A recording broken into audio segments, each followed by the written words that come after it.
Good morning and welcome to Get Enlightened with me, Lauren Scott. Oh my God, guys, I am so blown away.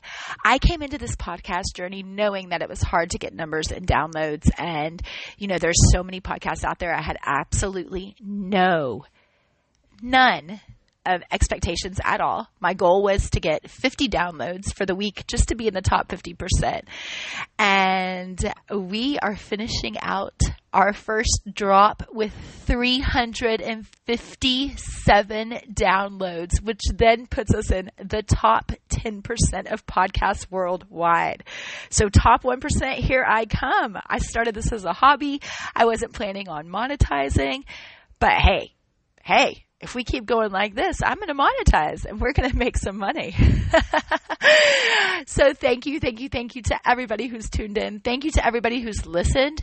Thank you for the incredible positive feedback. I was so excited to drop the one with Sheriff Deeds, and I was so worried that because I had messed up myself, I almost didn't drop it, and I am so glad I did. So Jojo, big shout out to you because, boy, you helped me get through the hump. You told me if somebody says something, just say, "Hey, where's your podcast?" And it kind of snapped in me, and I'm like, okay, so you're right. I've been working on 6 months on learning all of this technical aspect because this is a one-man show. I haven't sent it out to anybody else. I'm learning everything and doing everything on my own because I just wanted to start it as a hobby and spread my voice, and it is super exciting. So thank you again, guys. Thank you. All right.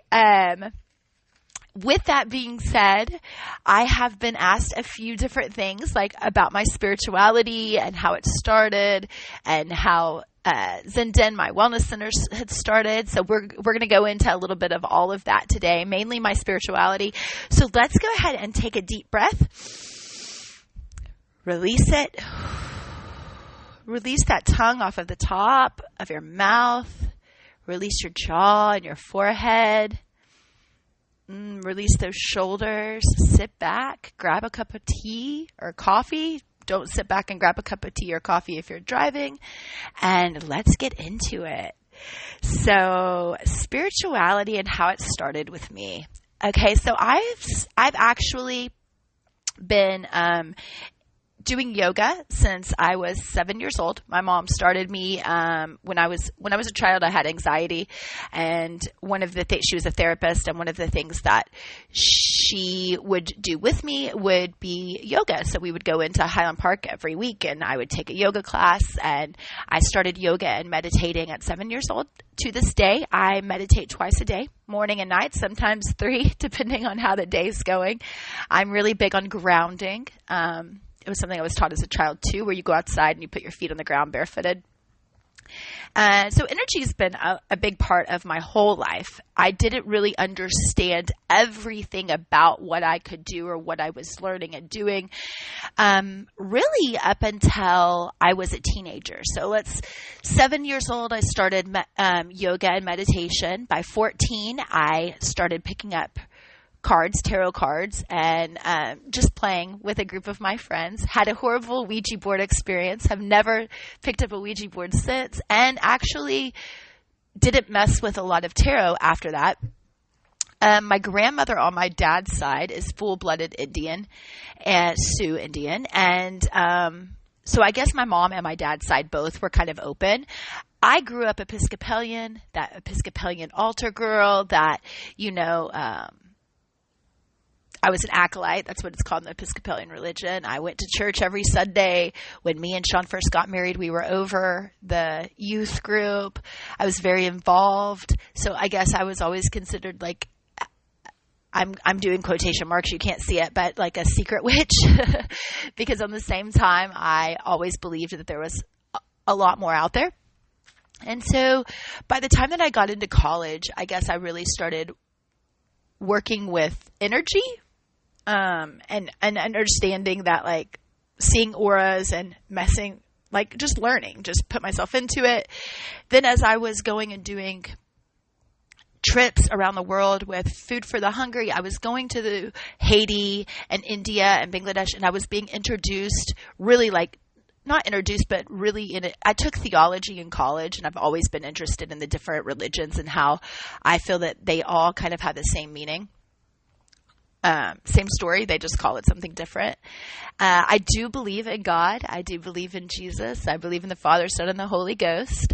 I also believe that there's a lot of healers out there that have had different names, Buddha, and have brought different things into this world for a reason and different teachings. So I have always been a little bit woo-woo, like since I was a kid.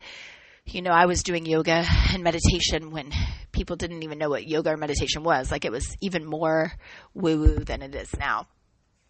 And so let's fast forward. So I was going through Haiti and Dominican and learning all of these different religions and being brought into these different cultures, and just was really interested in it.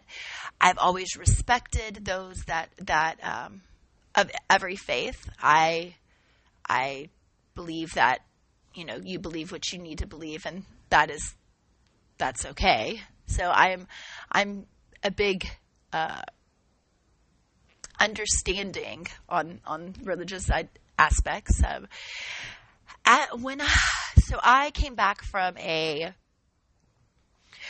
dental mission trip at Dominican Treehouse, who I will be having Bart on to talk, and had a dream. I was going back and forth and taking yoga all the time in Fort Worth. There was no yoga studios here in Granbury. There had never been an actual studio. It was like the YMCA, which had great yoga classes, but I really wanted to go to that yoga studio zen kind of place. I had a dream that I needed to open up my own yoga studio. I put it out there to a friend who was doing a crystal store at the time. Like, she was wanting to do a crystal store, and we were friends at the time. She said, let's do this together. And in 12 weeks, we had the funding, we had the build out, and we opened in January of, I think it was 2019, January 19th, 2019. At that time, I started having different teachers and speakers that were coming in, and started learning like more and more. I got my Reiki Master certification. I got my sound healing certification on top of like learning all aspects of the different forms of yoga, because I didn't really want to teach yoga. I just wanted to start the business. Like, it was just my calling to start the business. So that is what I did. I started the business. I got it involved in the hospitals. I got it involved in the community. And then I got really, really sick, and I got diagnosed with Crohn's. And so after that, I had a ski accident, and I had to step away and say, I've got to step away from my 50% because I can't put in any more effort. This is like a year and a half in. I can't put any more effort in than I really needed to focus on my own and healing. At that time, I stepped away to focus on healing and to be a stay-at-home mom, and to take those last few years, because I had been traveling so much, to just be with my family and heal. And 2020 hit, the world shut down, like literally weeks after I walked away. And I realized that, like I said, that people liked coming to me to help get them through. So I earlier had told you I had been certified in all of these modalities. And so I started using them on my friends, who then started talking to their friends, and my life coach, spiritual coaching business started. So now I teach people how to meditate. I teach people how to use all of the things. I mean, you talk about a stepping stone from when I was a child all the way up. Everything you build on. When you look back through your life, you're always constantly building on the next opportunity, right? So little did I know, and we'll get into some of the things that happen in the spiritual business community later on, because that's a story of its own. But little did I know that the stress and healing that I had to do on my body, I was going to actually be able to share to the world. And now I have a beautiful business with ladies and gentlemen and some kids that come to me to help. We do somatic movement. I do Reiki, energy clearing, sound healing. I was teaching yoga for a little while, but I just got my life coach business just was too much. And like I said, I didn't really want to teach yoga. I like taking it. And at the time, I've been hurt. So I've had to slowly go back into yoga. And honestly, after selling out of the studio, there was some negative stuff that happened that made me just lose my love. Like I just did not want to be around anybody or anything yoga or spiritual based at all. And I really went inside and internally. And then what do you know? Here I am teaching people how to do all of the things that I thought that I wouldn't be able to do to help themselves. And I have had all of my clients have come back to me. I have, it's just blown me away. And now here I am on the podcast talking to y'all about health and wellness and life and incredible life stories of not only of what I have experienced, because I have lived a very unusual life, like traveling the world and seeing some stuff that people just have never been able to experience, but also the people that I've met. Like my group, my tribe of worldwide friends that I've met on this journey is absolutely incredible. You know, sure, I have helped raise over $1 billion since opening my business. I have served on boards worldwide. But I think that the most important thing that I have received out of all of life is to just not say no. If something brings you joy and love and excitement, say yes to it, guys. I have said yes to everything that has brought me excitement. It has taken me all over the world. It has taken me to speak in front of Congress. It has taken me at leadership conventions. It has taken me being a speaker myself.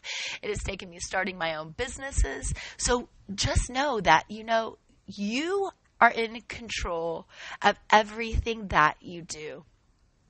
You are perfect the way that you are.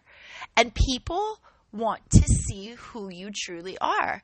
So some of the things that I had to unlearn were people pleasing, which we'll talk about here in the next few weeks. Recognizing patterns of myself that I saw in others, correcting them in myself, and then seeing why I had to release those others. If that makes sense. We'll talk about that too. But my spirituality, meditation every morning, every evening, it starts my day, it ends my day.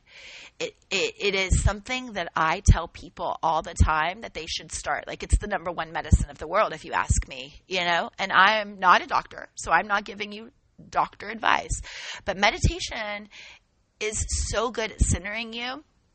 It's also good at night to clear your energy. I don't think that people understand enough. And I'm going to do a whole segment on energy clearing to where I go through the process with you. But I don't think people understand enough that they pick up other people's energies. And most of the time, especially if you're empathetic, that energy can affect yours and you think you take it on. So we will be discussing on how to do that. I mean, basically you're getting a life coach session for free with all kinds of healing modalities through this podcast, as well as hearing some really cool shit on stories.